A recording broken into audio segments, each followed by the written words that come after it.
शिव गुरु दिहले तीन गो ज्ञानवा भूलाइए गैनी गुरु बाहिना। शिव गुरु दिहले तीन गो ज्ञानवा भूलाइए गैनी गुरु बाहिना।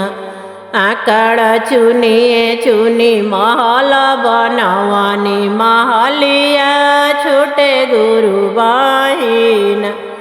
आकड़ चुनिए चुनी महल बनवानी महलिया छूटे गुरु बाहिना। सास ससुर के सेवन कैनी नरकवा गैनी गुरु बाहिना। अपना समिया जी के बतियो न मनानी मूर्खवा भैनी गुरु बाहिना।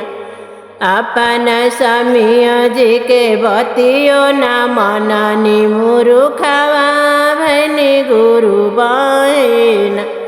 आकड़ चुनिए चुनी महल बनवानी महलिया छूटे गुरु बाहिना। आकड़ चुनिए चुनी महल बनवानी महलिया छूटे गुरु बाहिना। बड़ रे जतन से बेटा के पोसनी मुखाऊ न बोले गुरु बाहिना। बड़ा रे सवख से पतोहिया उतारनी मुहावा फेरे गुरु बाहिना। बड़ा रे सवख से पतोहिया उतारनी मुहावा फेरे गुरु बाहिना। कटोरे कटोरे दूधवा पोतवा के पियवानी मुहावा फुलावे गुरु बाहिना। कटोरे कटोरे दूधवा पोतवा के पियवानी मुहावा फुलावे गुरु बाहिना। आकड़ चुनिए चुनी महल बनवानी महलिया छूटे गुरु बाहिना। आकड़ चुनिए चुनी महल बनवानी महलिया छूटे गुरु बाहिना। करियो में लेती शिव गुरु के भजनिया शरणिया मिलित गुरु बाहिना। करियो में लेती शिव गुरु के भजनिया शरणिया मिलित गुरु बाहिना। बड़ा दिन पर शिव गुरु आइल दुआरिया चिन्हबो न कैनी गुरु बाहिना।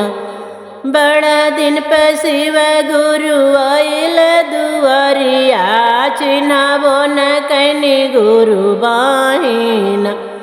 जोगिया के भेष में गुरु के न चिन्हानी मूर्खवा भैनी गुरु बाहिना। जोगिया के भेष में गुरु के न चिन्हानी मूर्खवा भैनी गुरु बाहिना। घरवा से निकल के भिखिया देवे चलानी पतोहिया देखे गुरु बाहिना। घरवा से निकल के भिखिया देवे चलानी पतोहिया देखे गुरु बाहिना। बड़ा की पतोहिया टुकुर टुकुर ताके मुहावा घुरावे गुरु बाहिना। बड़ा की पतोहिया टुकुर टुकुर ताके मुहावा घुरावे गुरु बाहिना। घर में से निकले मंझली पतोहिया भिखियो छिने गुरु बाहिना।